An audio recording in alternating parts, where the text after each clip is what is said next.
ایسی لڑکیاں بڑے مسائل پیدا کر دیتی ہیں، تلخیاں جنم لینے لگتی ہیں، جس سے ازدواجی زندگی پر اثر پڑنا شروع ہو جاتا ہے۔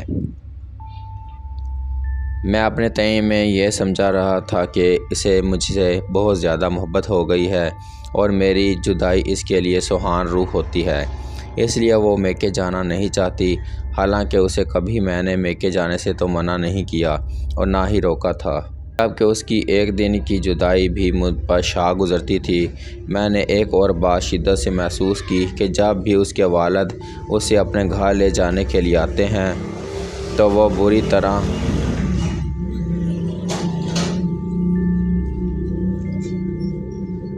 خوف زدہ سی ہو جاتی ہے، مختلف ہیلے بہانے سے ان کے ساتھ جانے سے انکار کر دیتی ہے۔ جب اس کے والدین زیادہ اصرار کرتے تو وہ رونے لگتی تھی یا پھر کسی بیماری کا بہانہ کر کے بستر سے لگ جاتی تھی۔ یہ دیکھ کر اس کے والد نے اسے لے جانے چھوڑ دیا۔ جب کبھی اس کے والدین بھائی بہنوں کا دل کرتا وہ اس سے ملنے چلے جاتے، وہ ان سے مل کر بہت خوش ہو جاتی۔ حالانکہ اس کی ماں سوتیلی تھی، نہیں سگی تھی۔ یہ جون کے مہینے کی بات ہے، شاید پیر کا دن تھا۔ اس رات موسلا دھار بارش جو ہوئی تو اس نے رکنے کا نام نہیں لیا۔ ایسا لگ رہا تھا کہ یہ سلسلہ 2-1 دنوں تک جاری رہے گا۔ ابھی الگ تھا، جس سے بڑی گھٹن اور گرمی پیدا ہو گئی تھی، لہٰذا میں نے کمرے کی تمام کھڑکیاں کھول دیں۔ میں آپ کو یہ بتا دوں کہ میرا مکان 2 منزلہ ہے۔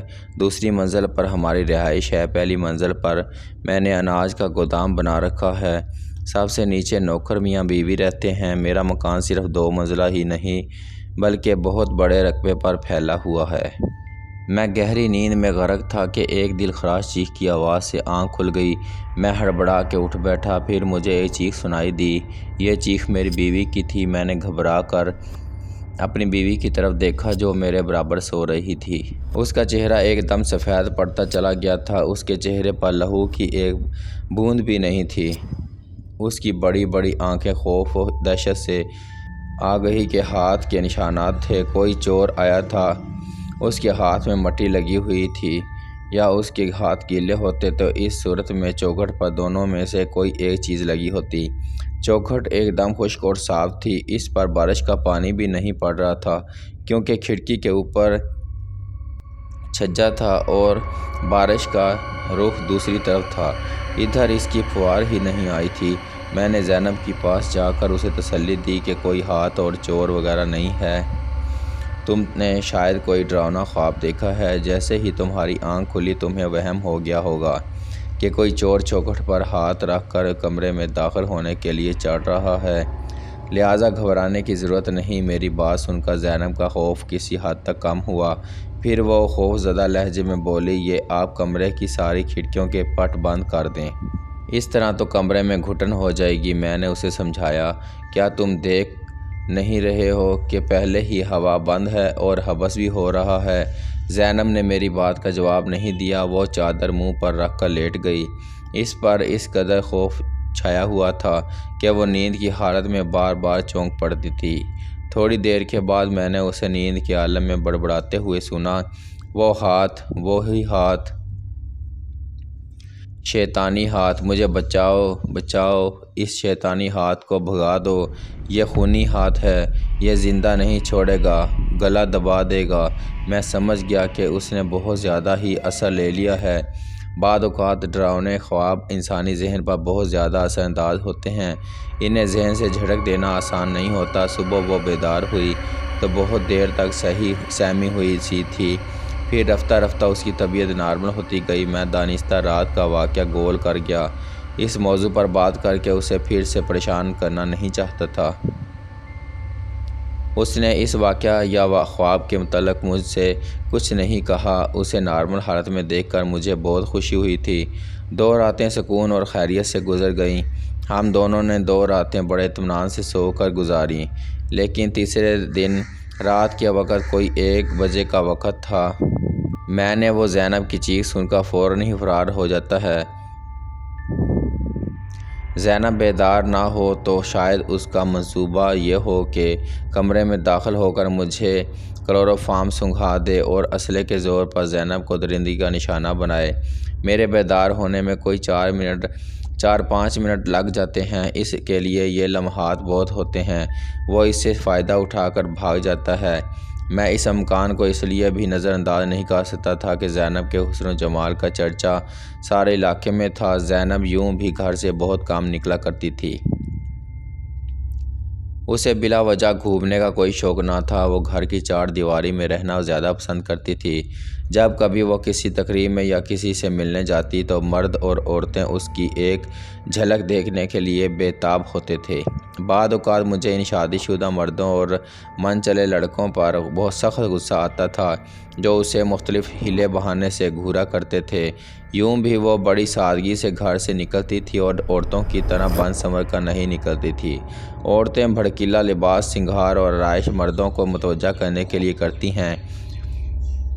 سادگی سے اس میں ایسا بے پناہ حسن پیدا ہو جاتا تھا کہ وہ مردوں کی توجہ کا مرکز بن جاتی تھی۔ اس میں اس غریب کا قصور نہ تھا۔ قدرت نے اسے ایسا حسن عطیت کیا تھا۔ اس کے اس حسن نے شاید کسی مرد کو پاگل کر دیا تھا۔ میرے پاس ایک بندوق تھی جسے میں نے لوڈ کر لیا تھا۔ میں نے فیصلہ کر لیا تھا کہ میں اس بدمعاش کو بلا تامل گولی مار دوں گا۔ مجھے اس بات کا حق تھا اور قانون بھی اس کی اجازت دیتا ہے کہ گھر میں گھسنے والے کسی جرائم پیشہ افراد کو ہلاک کر دینا چاہیے۔ میں آخری پہر تک مسلسل جاگتا رہا، ایک پل کے لیے بھی نہیں سویا۔ وہ خوفناک ہاتھ مجھے دکھائی نہیں دیا جس نے نہ صرف زینب کا چین و سکون غارت کر کے رکھ دیا تھا بلکہ مجھے بھی پریشان کر دیا تھا۔ میں نے دن کے وقت مکان کے آس پاس بھی دیکھا کہ شاید کوئی چھپ کر زینب کو دیکھنے کی کوشش کرتا ہو، لیکن ایسے کسی بھی شخص کا دور دور تک نام و نشان نہیں تھا۔ زینب دن میں 2-1 مرتبہ تازہ ہوا کے لیے کھڑکی میں کھڑی ہو جاتی تھی۔ پھر میں نے زینب کو سمجھایا کہ وہ کوئی ہاتھ وغیرہ نہیں ہے، یہ تمہارا وہم ہے۔ یہ کالی بلی ہے جو کھڑکی میں دودھ پینے کے لیے چڑھ آتی ہے اور تمہاری چیخ کی آواز سے خوفزدہ ہو کر بھاگ جاتی ہے۔ تمہاری آنکھ جیسے ہی کھلتی ہے اندھیرا اور نیند کا خمار ہوتا ہے۔ تاکہ زینب کا چہرہ جو صرف سرخ و سفید تھا، آسمان پر اور گہرے بادل چھا گئے تھے۔ دوسرے لمحے زوردار بارش شروع ہو گئی۔ پھر میں نے اپنا ہاتھ اس کے جسم پر رکھ دیا۔ چند لمحے بمشکل گزرے ہوں گے۔ میں نے اپنے ہاتھ کی پشت پر ہاتھ کا لمس محسوس کیا۔ میں یہ سمجھا کہ زینب کا ہاتھ ہے، لیکن میں نے دوسرے ہی لمحے محسوس کیا کہ زینب کے ہاتھ میں وہ پھولوں جیسی نرمی، محبت کی گرمی اور گداز پن موجود نہیں ہے۔ انگلیاں بھی پتلی، لمبی اور نازک سی نہیں ہیں۔ یہ تو کوئی اور ہی ہاتھ ہے، بے حد مردہ جیسے برف کا تودہ۔ اس میں کھردرا پن ہے اور فولاد جیسی سختی ہے۔ انگلیاں موٹی اور سلاخوں جیسی ہیں۔ پھر وہ ہاتھ میرے ہاتھ پر کسی کن کھجورے کی طرح رینگنے لگا۔ میرے سارے جسم میں سنسنی دوڑنے لگی، میرے رونگٹے کھڑے ہو گئے۔ اس لمحے سب سے پہلا خیال جو آیا وہ یہ تھا کہ کہیں یہ وہ پراسرار ہاتھ تو نہیں ہے جسے زینب 2 مرتبہ دیکھ چکی ہے۔ شاید یہ کسی بدمعاش کا ہاتھ ہے جو میرے ہاتھ کو زینب کا ہاتھ سمجھ کر اس پر رینگ رہا ہے۔ اس خیال کے آتے ہی میں نے اپنے حواس اور اپنی ساری قوت جمع کی اور اپنے ہاتھ کو زور سے جھٹکا۔ پھر میں نے فرش پر کسی چیز کے دھب سے گرنے کی آواز سنی۔ پھر میں بجلی کی سی سرحد سے پلنگ سے کود کر نیچے آیا اور سوئچ بورڈ کی طرف ہاتھ بڑھا کر سوئچ آن کیا۔ کمرہ ایک دم سے تیز روشنی میں نہا گیا۔ میں نے دیکھا کمرے میں کوئی نہیں ہے۔ میں نے فوراً ہی فرش کی طرف اور پلنگ کے نیچے جھانک کر دیکھا کہ شاید وہ بدمعاش نیچے نہ چھپ گیا ہو۔ پلنگ کے نیچے بھی کوئی نہیں تھا۔ میری نظر سامنے والی کھڑکی پر پڑی تو میں دم بخود رہ گیا۔ میرا دل دھڑکنا بھول گیا۔ میں نے جو منظر دیکھا وہ میرے لیے ناقابل یقین تھا۔ میں نے کھڑکی کی چوکھٹ پر ایک سیاہ رنگ کا انتہائی بدصورت ہاتھ دیکھا۔ یہ ہاتھ کلائی تک کٹا ہوا تھا۔ اگر میں مضبوط اعصاب کا مالک نہ ہوتا تو بے ہوش ہو کر گر جاتا۔ جتنی دیر میں نے بندوق اٹھائی اتنی دیر میں وہ 2 ہاتھ اندھیرے میں غائب ہو گیا۔ کمرے میں روشنی ہونے کی وجہ سے زینب کی آنکھ بھی کھل گئی۔ اس نے مجھے جو بندوق لیے کھڑے ہوئے اور پریشان سا دیکھا تو فوراً ہی اٹھ بیٹھی۔ اس نے متوحش نظروں سے دیکھتے ہوئے پوچھا، کیا بات ہے، خیریت تو ہے؟ میں نے بستر پر اس کے پاس بیٹھ کر اسے مختصر الفاظ میں وہ واقعہ سنایا تو اس کا چہرہ آنکھ کھلی تو میں نے دروازے پر ہلکی سی دستک کی آواز سنی۔ میں سمجھی کہ آپ شہر سے واپس آ گئے ہیں۔ میں نے بستر سے نکل کر لباس اور بال درست کیے اور دروازے کی طرف بڑھی۔ ابھی میں نے دروازہ کھولا نہیں تھا کہ پھر دستک ہوئی، جو پہلے کے مقابلے میں کچھ زور کی تھی۔ میں نے فوراً ہی دروازہ کھول دیا۔ پھر میں یہ دیکھ کر حیران رہ گئی کہ باہر کوئی بھی نہیں ہے، راہداری خالی پڑی ہے، سامنے والے کمروں کے دروازے بھی بند تھے اور باہر سے ان کی کنڈی لگی ہوئی تھی۔ میری نظر فرش پر پڑی تو میری چیخ نکلتے نکلتے رہ گئی۔ ایک خوفناک، انتہائی بدصورت اور کٹا ہوا ہاتھ میرے پیروں کی طرف نہایت آہستہ آہستہ رینگتا ہوا بڑھ رہا تھا۔ اس ہاتھ کو دیکھ کر میری جان ہی نکل گئی اور رگوں میں لہو منجمد ہونے لگا۔ اسی لمحے معلوم نہیں مجھ میں کہاں سے اتنی ہمت اور طاقت آ گئی کہ میں نے اس ہاتھ کو ایک لات رسید کی۔ وہ ہاتھ کمرے سے باہر ہو گیا۔ اس کے باہر ہوتے ہی میں نے جھٹ سے دروازہ بند کر کے اندر سے چٹکنی لگا دی۔ میرے ہاتھ کانپ رہے تھے۔ پھر میں دروازے سے ٹیک لگا کر کھڑی ہو گئی اور آنکھیں بند کر کے لمبی لمبی سانسیں لینے لگی۔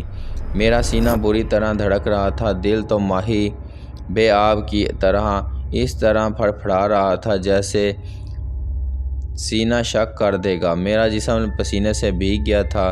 تھوڑی دیر بعد میری سانسیں اور دل قابو میں آیا تو میں نے آنکھیں کھول دیں۔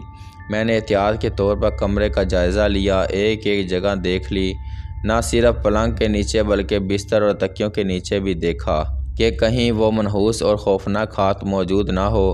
میں اچھی طرح سے اپنا اطمینان کرنے کے بعد کھڑکی کی طرف بڑھی تاکہ کھڑکی کا پٹ کھول کر نوکروں کو آواز دے کر اوپر بلاؤں۔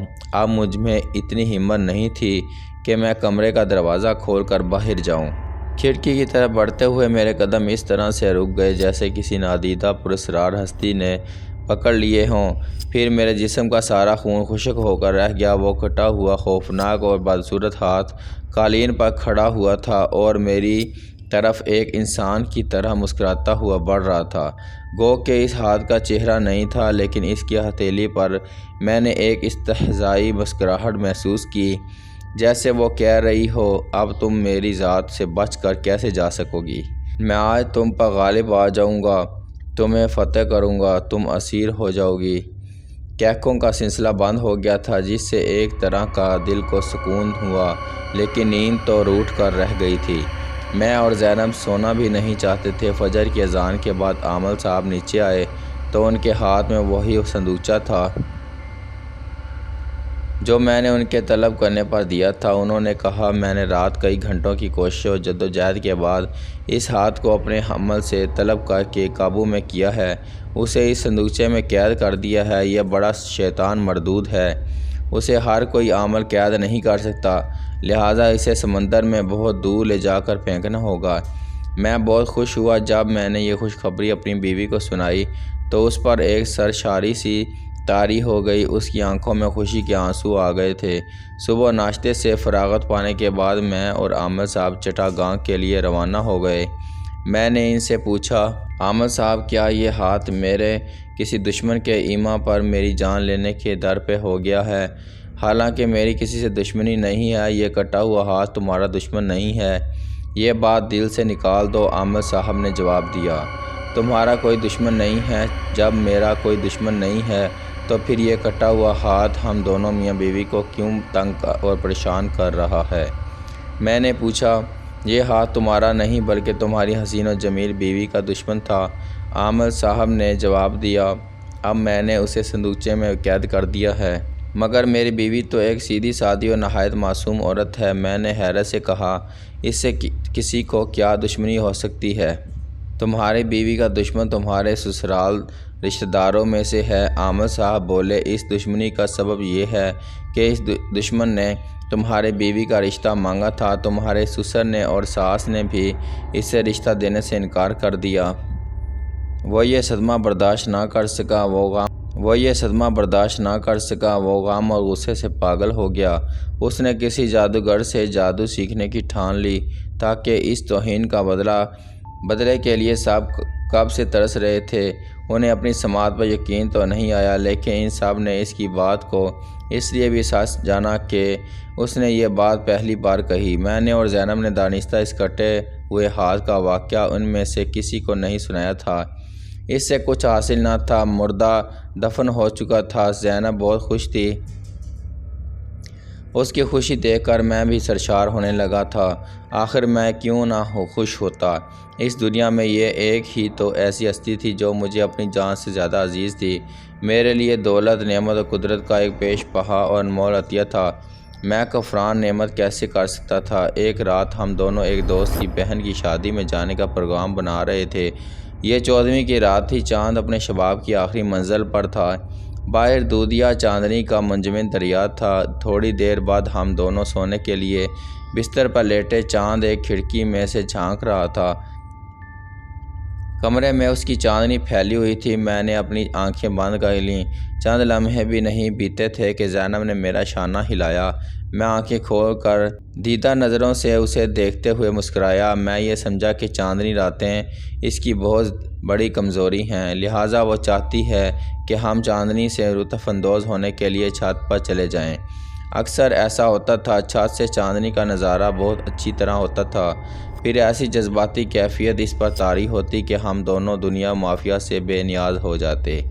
ایک شہر میں جھگڑے رہتے تھے۔ دوسرے لمحے میں اس کا زرد چہرہ اور دہشت بھری آنکھیں دیکھ کر چونک پڑا اور میری مسکراہٹ کافور ہو گئی۔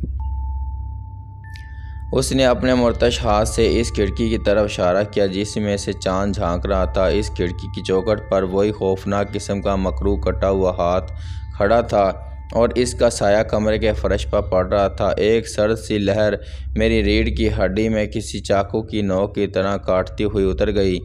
میری رگوں میں لہو منجمد ہو گیا۔ میں اس بات پر ششدر تھا کہ یہ ہاتھ صندوقچے سے کیسے باہر نکل آیا۔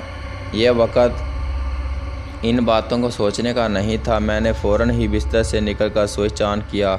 یہ دیکھ کر میری حیرت کی انتہا نہ رہی کہ وہ ہاتھ کسی ڈھیٹ بچے کی طرح اپنی جگہ اکڑ کر کھڑا ہوا تھا۔ پھر مجھے معمول نہانے کے لیے تالاب پر گئی تھی۔ اس وقت اس کے سوا وہاں کوئی نہیں تھا۔ عابدہ نے صرف نوجوان تھی، بلکہ اس کا گاؤں کی حسین لڑکیوں میں شمار ہوتا تھا۔ اس میں جاذبیت اور دلکشی تھی۔ گاؤں کے بہت سارے گھرانے اس کے حسن سے اس قدر متاثر تھے کہ اسے اپنی بہو بنانے کے خواہشمند تھے۔ بہت سارے لڑکے اس کی محبت میں گرفتار بھی تھے۔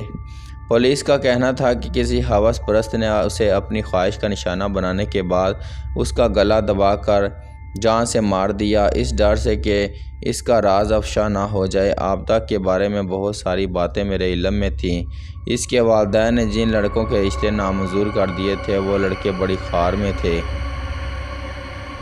ایک لڑکے نے اسے ایک ویرانے میں دبوچ لیا تھا۔ اس وقت میں عابدہ کی چیخ و پکار سن کر وہاں پہنچا۔ اگر مجھے چند لمحوں کی دیر ہو جاتی تو اس کی عزت خاک میں مل جاتی۔ وہ لڑکا میری شکل دیکھتے ہی بھاگ نکلا۔ میں نے عابدہ کا لباس اٹھا کر اس کے جسم پر ڈالا۔ جب وہ کپڑے پہن چکی تو میں اسے گھر لے آیا تاکہ وہ خود پر قابو پا کر گھر جا سکے۔ ایسی حالت میں گھر جانے سے گاؤں کے لوگ اس کی ظاہری حالت سے غلط فہمی میں مبتلا ہو جاتے اور پھر وہ اس واقعے کے بارے میں کسی کو حتیٰ کہ اپنے والدین اور کسی سہیلی کو نہ بتاتے۔ اس میں اس کی عزت ہے اور والدین کی بھی۔ میں نے کہا۔ زینب نے اس کی بڑی دلجوئی کی۔ جب وہ نارمل ہو گئی تو نوکرانی کے ساتھ اسے گھر بھیج دیا۔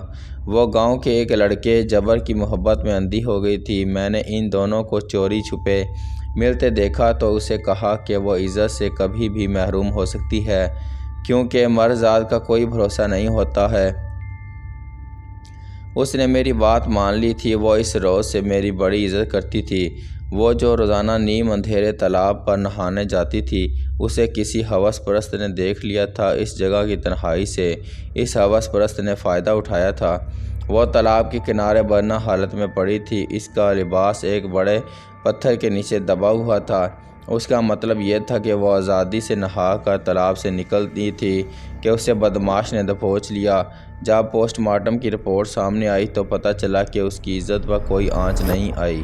سارے گاؤں میں خوف و ہراس طاعون کی طرح پھیل گیا۔ ہر کسی کا یہ خیال تھا کہ اس کٹے ہوئے ہاتھ نے عابدہ کی جان لے لی ہے۔ جب یہ بات پولیس کے علم میں لائی اور گاؤں والوں نے 2-3 بڑے بڑے عاملوں کی خدمات حاصل کر لی تھیں تاکہ عورتوں کی جان سلامت رہے، اس ہاتھ نے بڑا ہنگامہ مچایا۔ ایک روز اس کٹے ہاتھ نے ایک عامل صاحب کی کلائی توڑ کر رکھ دی، پھر اس نے دوسرے عامل کو اوپر اٹھا کر تالاب میں پھینک دیا تھا۔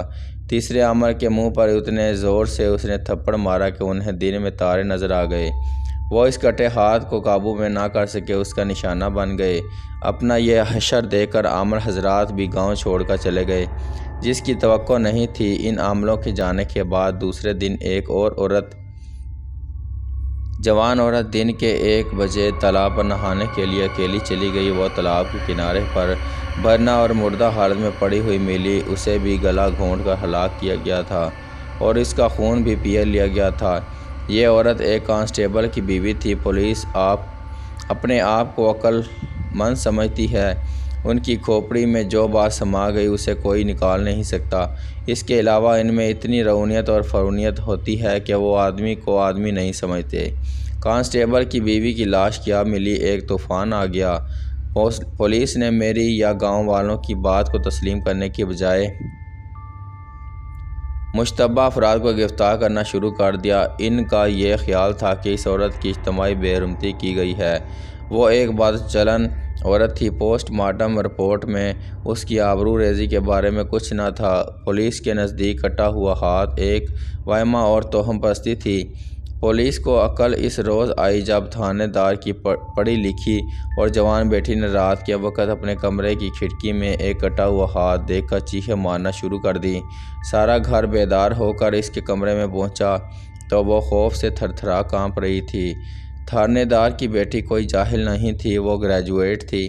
باپ کو اپنی بیٹی کی بات کا یقین کرنا پڑا۔ مشتبہ افراد کو رہا کرنے کے سوا چارہ نہیں رہا۔ پولیس کی بڑی بے عزتی اور سبکی ہوئی۔ گاؤں پر ایسی دہشت مسلط ہو گئی تھی کہ لوگ دن ڈوبنے سے پہلے ہی گھروں میں جا کر بیٹھ جاتے تھے اور صبح سورج نکلنے کے بعد گھروں سے نکلتے، اور کوئی عورت اور مرد اکیلے دونوں ہاتھ آپ بے جان ہو کر گر پڑے تھے۔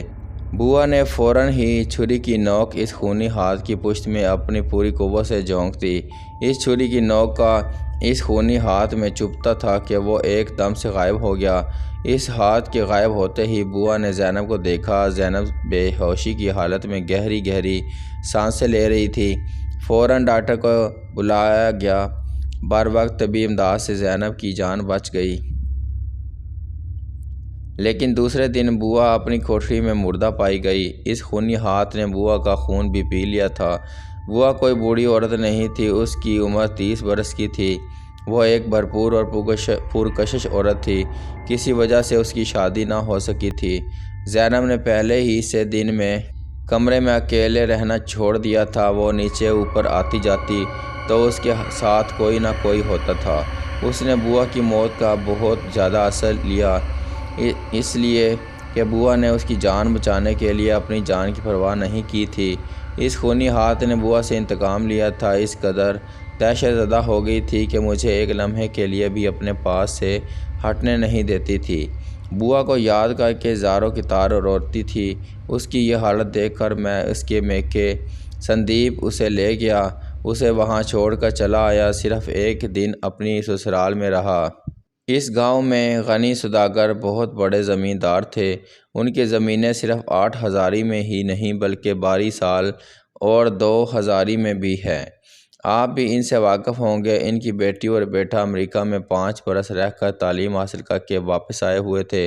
لڑکی کی عمر 20 برس کی اور لڑکے کی عمر 22 برس کی۔ ان کی بیٹی کومل امریکہ میں 5 برس کیا کر رہی ہے۔ وہ وہاں کے ماحول اور تہذیب میں پوری طرح ڈوبی ہوئی تھی۔ اس کا لباس قدر نیم عریاں اور اس قدر بھڑکیلا تھا کہ اس میں اس کے بدن کی نمائش ہوتی تھی۔ اس کے علاوہ بہت مغرور تھی اور اسے اپنے باپ کی دولت کا بڑا گھمنڈ تھا۔ وہ اپنے نوکروں سے حقارت آمیز سلوک کرتی تھی اور اس کے نزدیک وہ جانوروں سے بھی بدتر تھی۔ اسے بتایا گیا کہ ایک کٹا ہوا ہاتھ لڑکیوں اور عورتوں کے خون کا پیاسا ہے، وہ انہیں ہلاک کر کے ان کا خون پی جاتا ہے، لہٰذا وہ کسی بھی تالاب پر نہانے کے لیے نہ جائے۔ پھر ہم تالاب میں چل کر کچھ دیر نہاتے اور تیرتے ہیں۔ خونی ہاتھ نے کہا، پھر ہم تعارف ہوتے ہیں، کیا خیال ہے؟ خونی ہاتھ جو عورت کے بحروب میں تھا، اس نے اپنا لباس اتار دیا، پھر دونوں تالاب میں اتر گئیں۔ نہانے اور تیرنے کے دوران آپس میں باتیں کرنے لگیں۔ میں لپک کر غنی سوداگر کے ہاں پہنچا، وہاں ان کی بیوی تھی۔ میں نے انہیں مختصر طور پر بتایا تو وہ اپنی نوکرانیوں کو لے کر میرے ساتھ تالاب کی طرف بڑھیں۔ جب ہم وہاں پہنچے تو دیکھا کہ خونی ہاتھ نے کومر کو دبوچا ہوا ہے، وہ اس کا گلا گھونٹ چکا تھا، اس کا خون پی رہا تھا۔ جب ہم قریب پہنچے تو وہ ایک دم سے نظروں سے غائب ہو گیا۔ ماں نے بیٹی کو مردہ دیکھا تو وہ بے ہوش ہو کر گر پڑی۔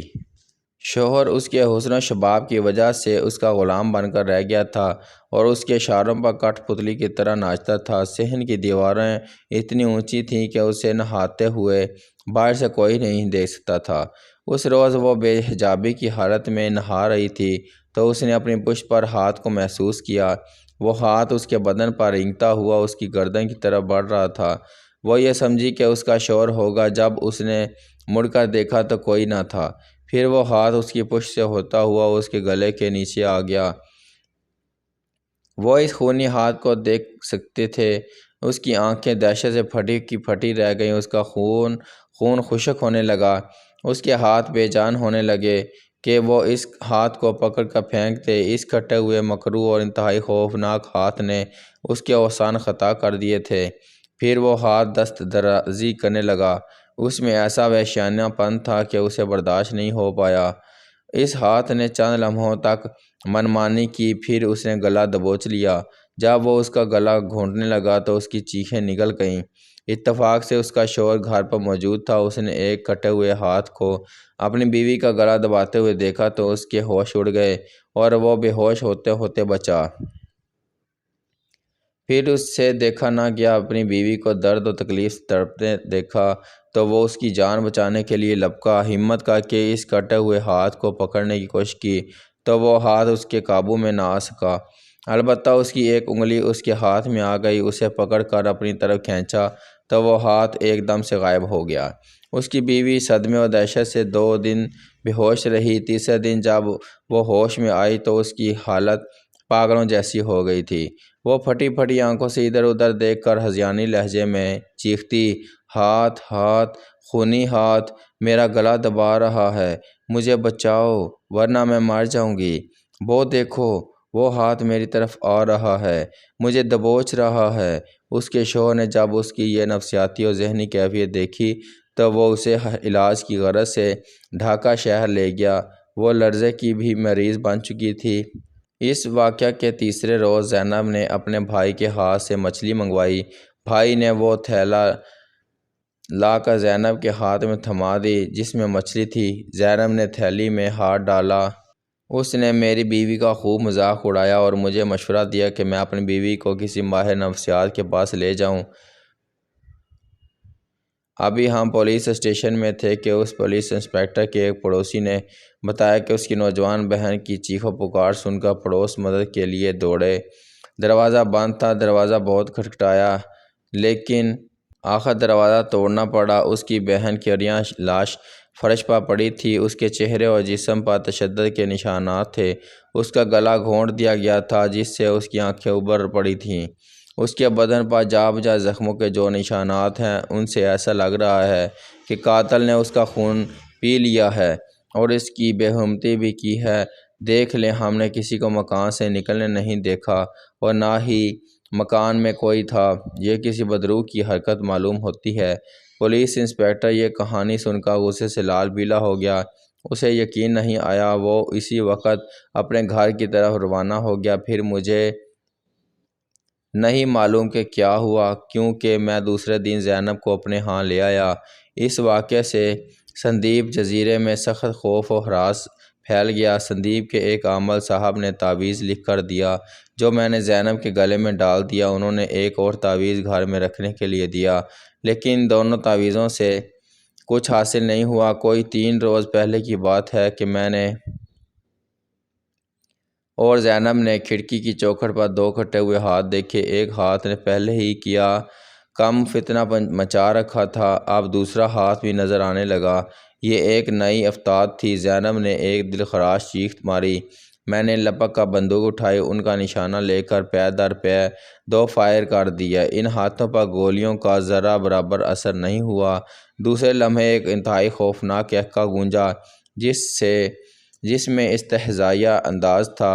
پھر ایک ہاتھ نے کہا کہ کیا تمہارے پاس اور گولیاں نہیں ہیں؟ دوسرے دن میں ریلوے اسٹیشن اپنا مال بک کروانے کے لیے سائیکل پر جا رہا تھا جو وہاں نوکر لے کر پہنچتے تھے۔ آم کے باغ کے قریب سے گزرتے ہوئے میں نے ایک نسوانی چیخ سنی۔ یہ جگہ بہت ویران اور سنسان تھی۔ بعض اوقات بدمعاش کسی لڑکی یا عورت کو اغوا کر کے یہاں لاتے تھے۔ یہاں ایسے واقعات پیش آتے رہتے تھے۔ میں سائیکل سے اتر گیا۔ وہاں ایک لاٹھی پڑی ہوئی تھی جس سے پھل توڑے جاتے تھے۔ میں نے اسے اٹھا لیا اور انہیں اسے دلاسا دیا کہ گھبرانے اور پریشان ہونے کی کوئی ضرورت نہیں ہے۔ اللہ کی ذات سے بڑی کوئی ذات نہیں ہے۔ اس نے بڑے سے بڑے جادو کا توڑ پیدا کیا ہے۔ یہ کالا جادو ہے۔ اللہ نے چاہا تو بہت جلد اس خونی ہاتھ سے نجات مل جائے گی۔ ویسے آپ صحیح جگہ آئے ہیں۔ میں آج ہی آپ کے ساتھ چلتا ہوں۔ ظہر کی نماز اور کھانے کا وقت ہو رہا ہے۔ اذان ہونے والی ہے۔ چل کر نماز پڑھتے ہیں، پھر آ کر کھانا کھاتے ہیں۔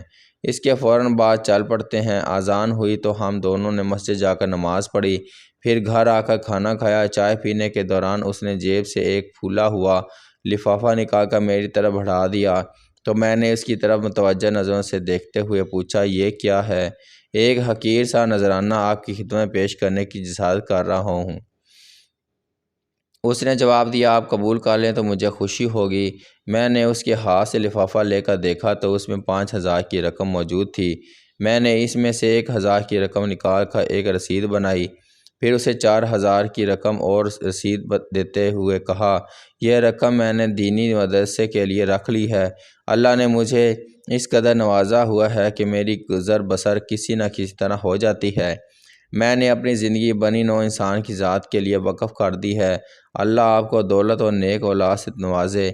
اس خبیث روح پر قابو پانے کے بعد آپ یہ رقم اللہ کی راہ میں خرچ کر دیں تو آفات و حادثات سے محفوظ رہیں گے۔ ہم دونوں اسٹیمر سے چٹاگانگ کے لیے روانہ ہوئے۔ اس نے سفر کے دوران مجھ سے کہا، ایک بات میری سمجھ سے بالاتر ہے۔ وہ کیا؟ میں نے اس کے چہرے پر نگاہیں مرکوز کر کے پوچھا۔ میں نے اس بات کو جان لیا تھا کہ وہ کیا کہنا چاہتا تھا۔